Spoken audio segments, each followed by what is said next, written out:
What's up, everybody? What's up, everybody? Welcome to the Yasmin Breakdown. Welcome to the Yasmin Breakdown. How you doing? I had some technical difficulty and I had to go, so I had to come. So I'm coming back, and here I am. Today we are talking about four women and one tournament, and that tournament is Wimbledon, the 2026 Wimbledon Breakdown.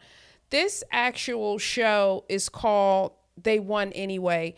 And I want to say that they won anyway because of all of the things that we got from it, right? We got this year's Wimbledon gave us something extremely rare. Four black women, four completely different stages of a career, all elevated at the same tournament in the same 2 weeks, right? We had a 44-year-old legend coming out of retirement, a mother who happens to have four Grand Slam titles, finding her best grass court form ever, a two-time major champion, one shot from her first Wimbledon final, and a world number two in doubles that most of us, myself included, don't talk about nearly enough. That is the show today. Serena Williams, Naomi Osaka, Coco Gauff, Taylor Townsend. And I'm going to talk about them today in elimination order. Highs, lows, scores, quotes, all of it. But I'm also going to talk a little bit about what each of them sort of showed me in this Wimbledon run. And then I'm going to get to your comments because, when we go live, we talk about all the things. So this is why this matters. And this is why I had to put a little graphic in there, Black Girl Magic, right? Before we get into the matches, I want to set the frame of this, right? Tennis has never been a neutral sport for black women. We have been excluded, discouraged from playing tennis really. But Althea Gibson broke the color barrier at Wimbledon in the 1950s, decades before there was a red carpet or an endorsement deal waiting for her, right? Venus and Serena built the modern road where most black women tennis players are walking on right now. They didn't just win, but they had to survive an entire sport built without them in mind. During this Wimbledon journey for Coco mentioned having such, respect and admiration for Venus and Serena.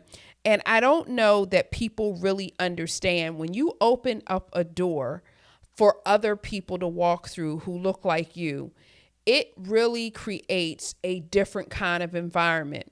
And for people who weren't alive when they got started, they really redefined how black women were seen in tennis in this modern era.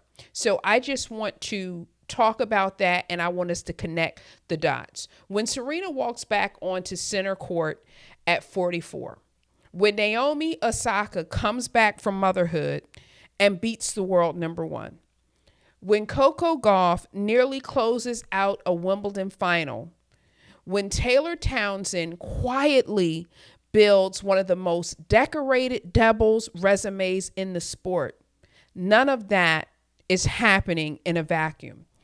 It's happening on ground that had to be fought for first. And so that is why whenever I say anybody else's name, a black woman in sports, I have to honor Venus and Serena, and of course their father, Richard Williams, as well. So the first story, Serena Williams.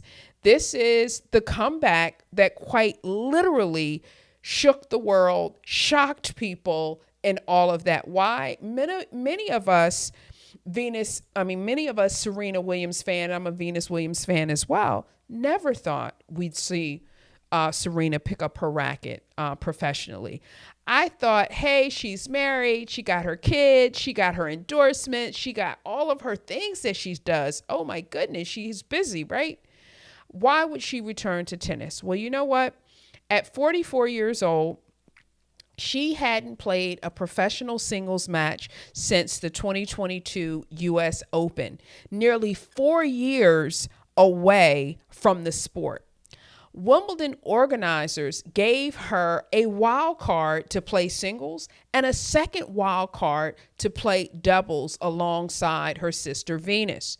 The first doubles pairing that they had was at Wimbledon, and then the final title was there in 2016. So now it is 10 years later. Now, Williams said having her two daughters home from school helped inspire the comeback. Now, for me, when I heard that she was coming back, I immediately thought she's probably doing this to inspire her daughters. That's, as a mom myself, that's what I thought. But it marked the first time her youngest daughter, Adira, almost 3 years old, ever saw Serena play a singles match, right? And her 8-year-old Olympia sat right next to her in the box. Now, she walked out to center court to a standing ovation under a closed roof with fans holding up welcome back signs. So if you saw her go on to center court, you saw that for yourself. And so when Serena was talking about accepting the wild card, this is what she said. I was like, what's wrong with me? Serena, are you nuts? And, before we get into her first round game, her first round match and everything, it was just something for me to just see her at 44 make that choice to say, you know what, I'm going to give myself permission to play, good, bad, or otherwise. I'm going to put myself out there. I'm going to try, and whatever happens, happens, but I'm going to go ahead and I'm going to do it. And that said so much to me. And it's why this particular live is called, right, They Won Anyway, right? So her opponent was Maya Joint, 20-year-old rising star from Australia. The young lady, I'm sure, a Venus Williams fan herself. I believe she said that in some of her press conference. Ranked number 87. The final score, Maya Joint defeated Serena 6-3, 6-3, 6-7, 6-3 in 2 hours and 22 minutes. Serena dropped the first set, then fought back. She saved 4 break points. I could go on. She cranked a 121 mile per hour ace during the match and closed the second set with a forehand winner off of a joint error. In the end, both players had 37 unforced error. Joint led 40-26 in winners. But here's the statement that Serena said after the match, quote, "I never expected to be here." And so that's the point that I hold on to when I think about this year's Wimbledon. She didn't have to. She didn't have to do it for the money. She doesn't necessarily need another trophy. She has absolutely nothing to prove, and yet she showed up anyway. Now, what's very interesting, because, we can't do anything without somebody coming for us over something, but Serena did not speak to the press after the loss. And I wanted to share with you guys a little bit about that. Folks get so hissy when the players don't want to talk to the press.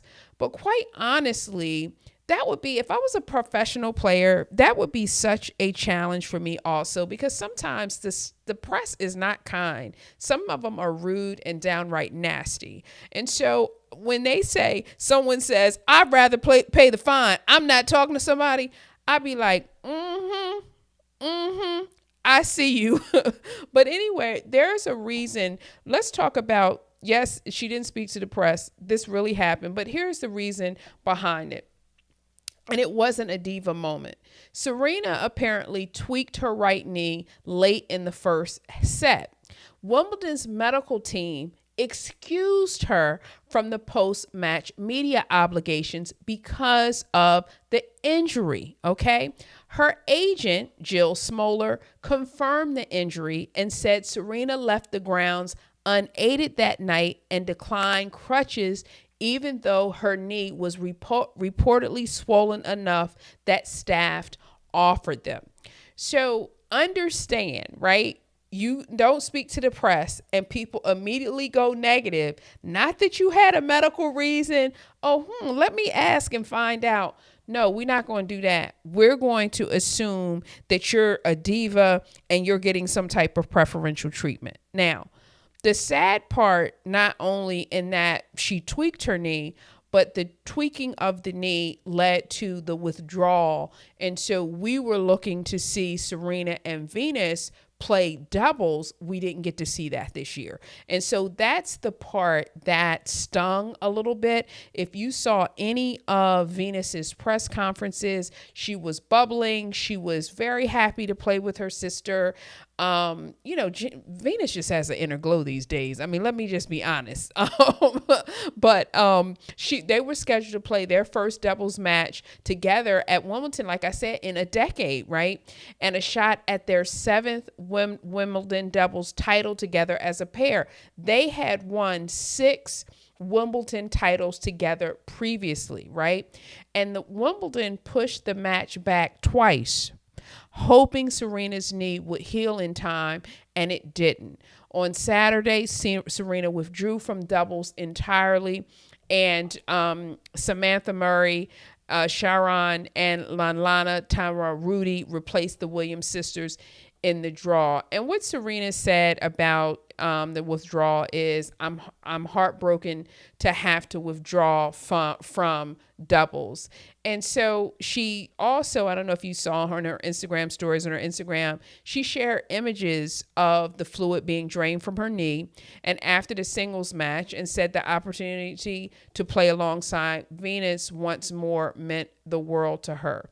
And she wants us to stay tuned to a city near you. I really believe that. I really believe that her and her sister want to play together again.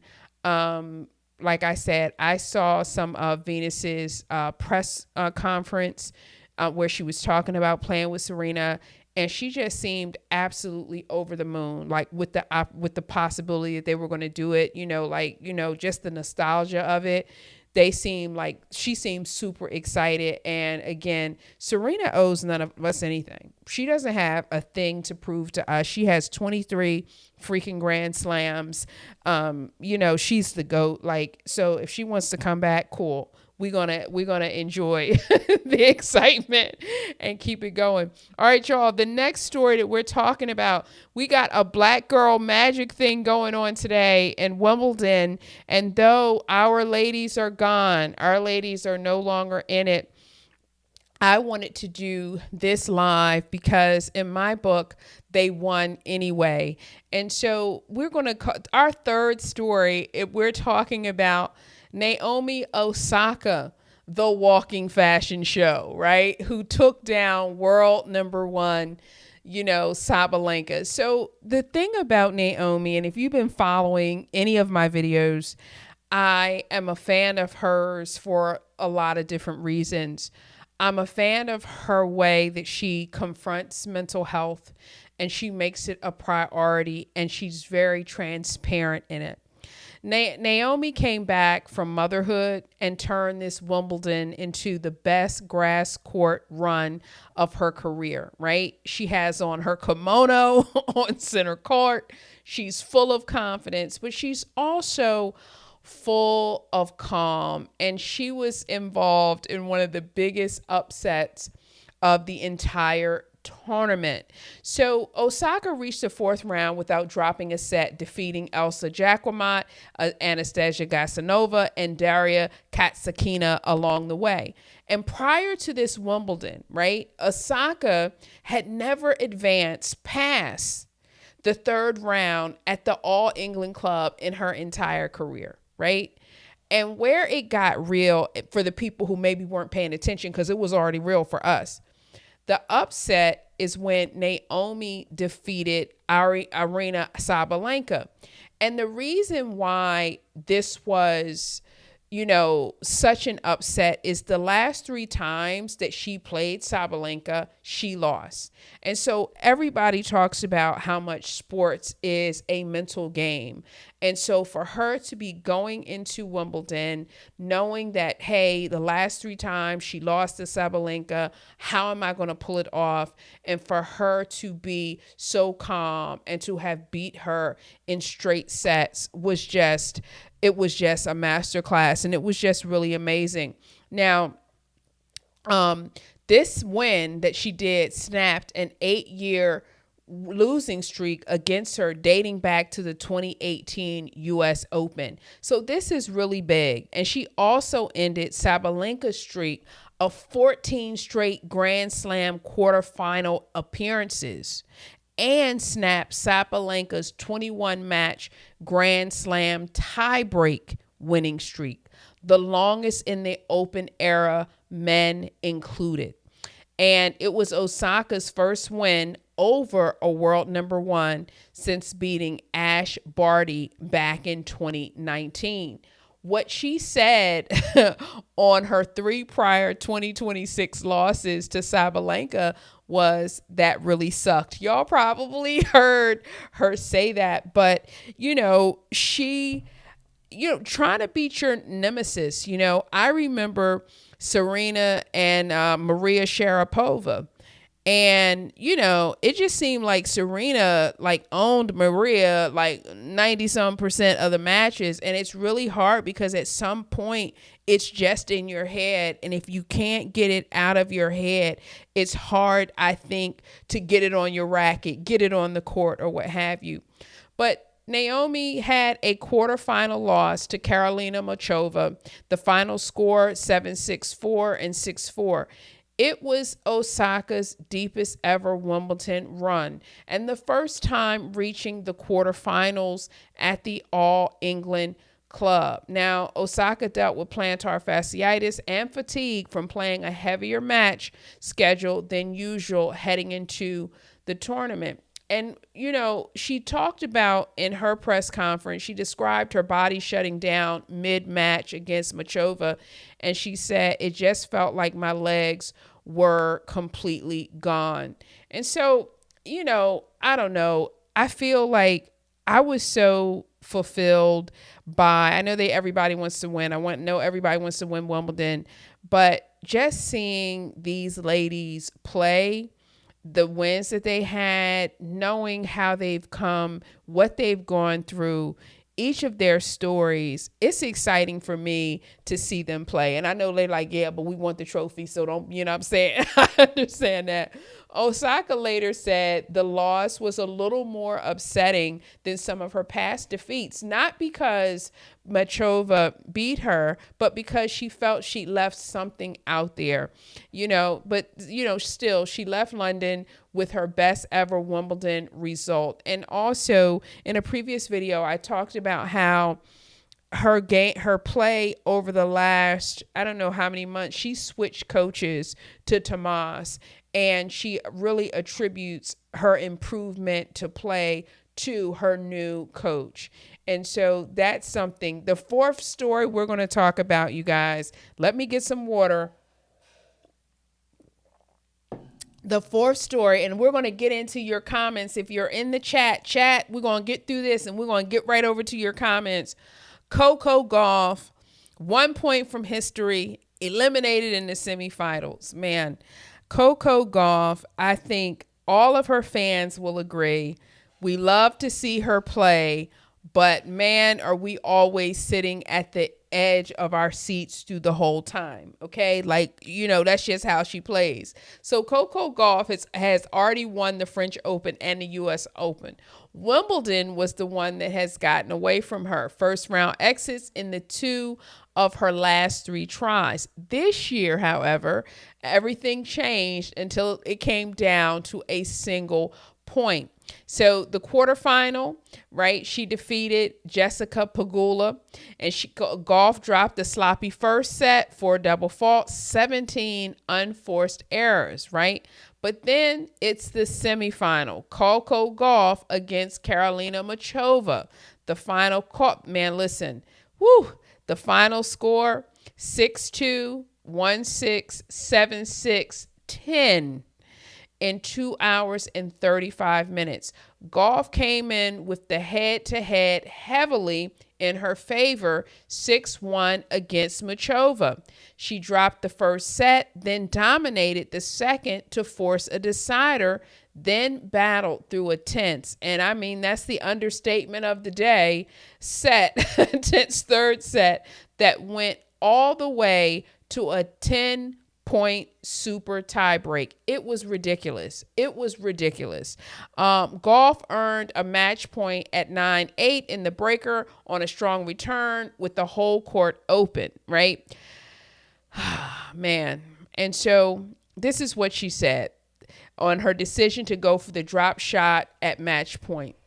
That's just tennis. You lose some shots off margins.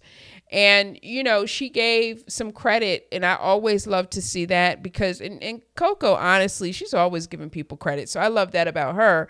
But she was talking about Karolina Machova, and she said that she's someone that deserves more success with how talented that she is.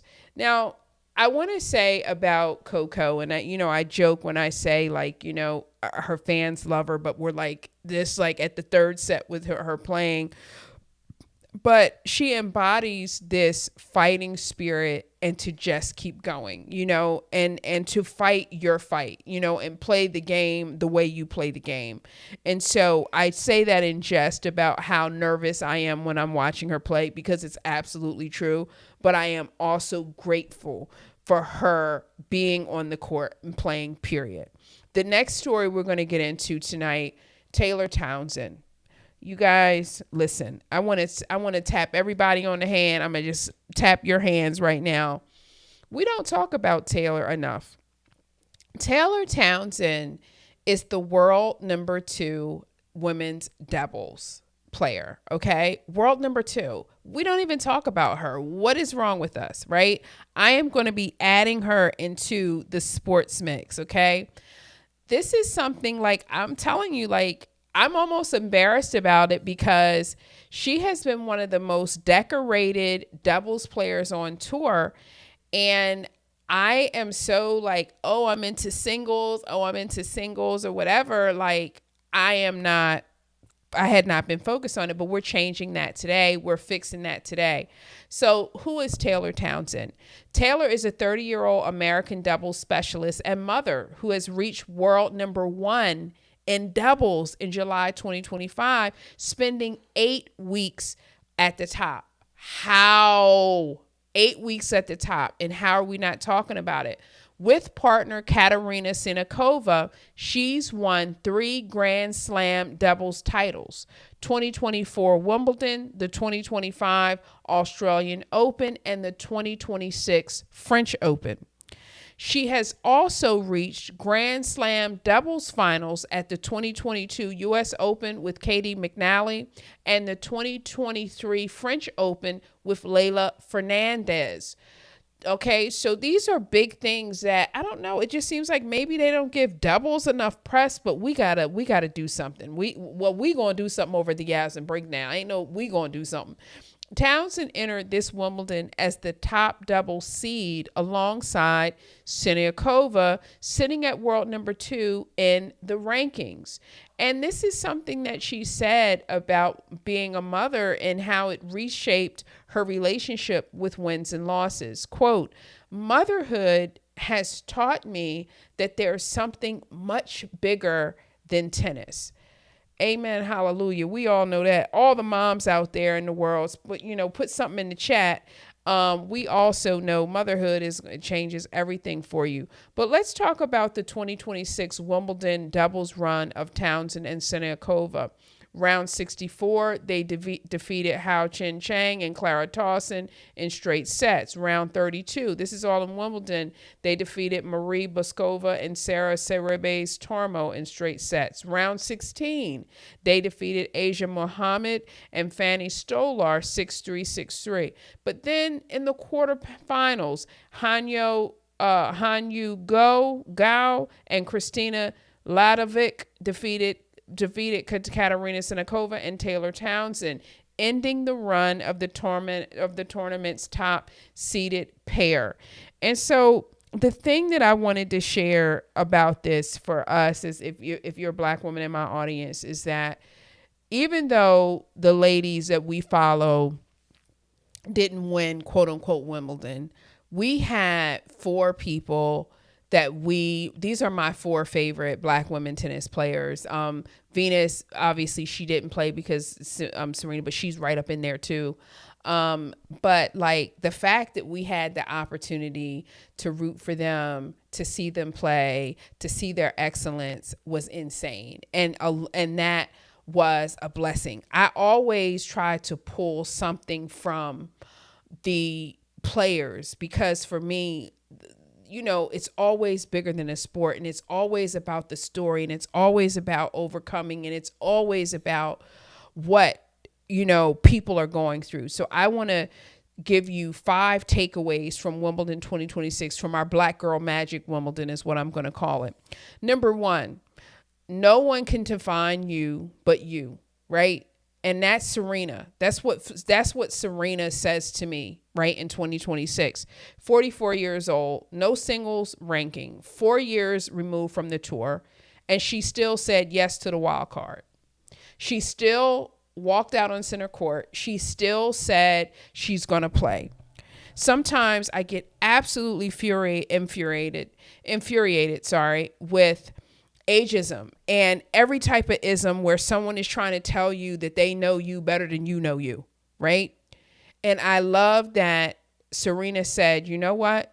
I'm going to define who I am. No, I don't have to play. No, I have 23 Grand Slams and I'm going to go and do me. No one can define you but you. The second takeaway from Wimbledon 2026 Black Girl Magic Edition: be proud of who you are at all times. That comes from Naomi Osaka. When I saw her come out with her kimono and she was doing her different, she was moving around with her racket, but for those who love yoga, it looked like a warrior pose in a lot of cases. That said so much. I love that at one of her matches, I don't know if it was her press conference after her round 1 match, she had on a Haiti jersey, a Haiti soccer jersey, honoring her father's heritage and that kind of thing. I just love that Naomi embraces that of who she is. She's half Japanese, she's half Haitian. She is going to embrace that.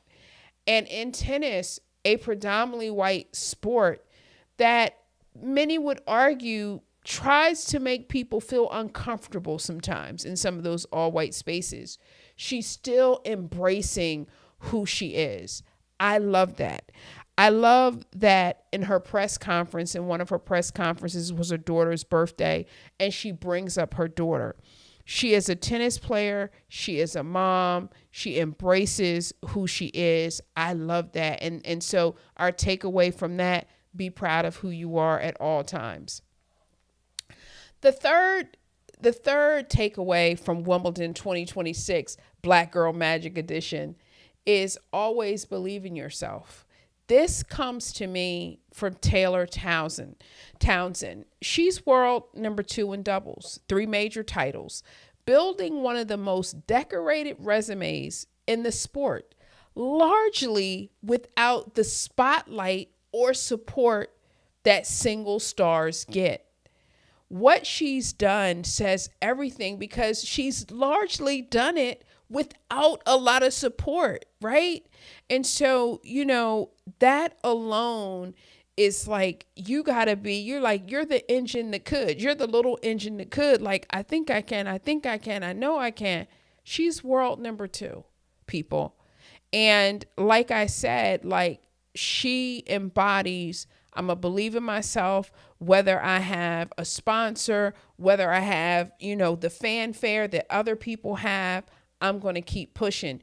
And another thing about this, I love the support when they would pan the camera over to Taylor Townsend and she would, she's up there, clapping for Naomi and things like that. I love that. I love a good sisterhood moment. I love a good sister supporting sisters moment. I love that. The number 4 takeaway from Black Girl Magic Wimbledon 2026 is play your game. And that's Coco Gauff. She gives 110% and she plays her way. For her fans, we know we got to be holding on to the edge of our seat, right? Drop shot at match point and all. Was it the safe choice? No, but that's her game. That's her identity on the court. I love that looking at her, watching her play pushes me more to try things, take more risk myself, because I'm looking at her like this, right? Because I can't believe what's happening, but it takes a lot of courage and it takes a lot of strength, and it takes a lot of confidence to say, you know what, I'm going to play my game my way. And so that was the 4th one. And the 5th one, I really attribute this to everybody. And it's just that for me as a Black woman watching, this Wimbledon run has just been such a reminder of all the role models, of all the people that we have out there blazing trails. And it really is an affirmation of what Black women can truly do. And so those were some of the things that I wanted to talk about today. And so if you are watching, I'm going to go into our comments and see if there's anybody on. We're looking for. Woo!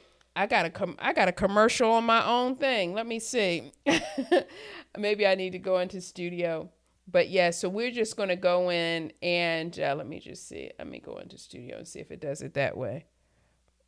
Yep. Let me see if it lets me in.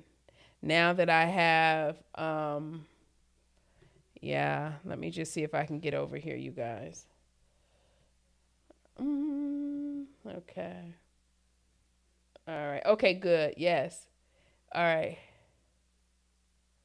Thank you so much. Thank you so much. Thank you, Regina. Thank you that you can hear me now. I am so sorry about that. I didn't know. I had tried a different setup today, you guys. I'm trying to do the YouTube studio so that it can do vertical as well. I did not test. I just used my regular setup and somehow it automatically went mute. How that even happened, I don't even know. Yes. Thank you so much, Cannabis. I had an issue. I have to delete that recording. Thank you so much. So yes. So anyway, I wanted to just give you guys an opportunity. If you had any comments about this, if you had any chat about Wimbledon, as I said, I just feel like this was so much about, seeing, it's always, like I said, it's always an underdog story. It's always you trying to best yourself. You know what I mean? So, Naomi gets a new coach and starts playing better. Serena is like, hey, can I come out of retirement? But then hurts her knee. Sports is always about these different challenges that you have to overcome to decide who you are, right? And so that's really what this was about for me, watching them. And again, even though, quote unquote, they lost technically, for me, they won because just they got a step closer to everything that they were trying to do.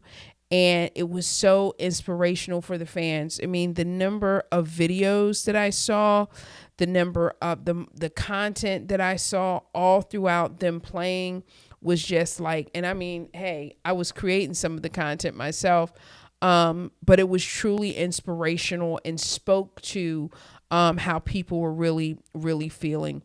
Serena, I'm going to close this out. Serena reminded us that a legend gets to walk away on her own terms and come back on her own terms. Naomi reminded us that motherhood and heritage and dominance can live in the same body at the same time. Coco reminded us that even heartbreak can be proof of growth. And Taylor reminded us that greatness doesn't need a spotlight to be real. 4 women, 1 tournament, every one of them worth our full attention. So you guys continue to lift up our ladies, continue to be inspired by what you saw at Wimbledon and so forth. I am so excited for the next whatever. I don't know if it's the U.S. Open is next. I think the U.S. Open is next. I am so excited to be rooting for them, to be doing content, because they really inspire me, no matter what I'm doing as a writer, as a producer. It just makes me feel like, no, I'm not giving up. I'm going to keep going. If they can go and play for 2 hours, and I know that might sound crazy to you, but it's so true, because a lot of times we see a ton of people who give up. That's what we keep seeing in our timeline. We see people who've quit. We've seen people who've said enough is enough. We've seen, people who throw in the towel. But how many times do we see people who keep going no matter what?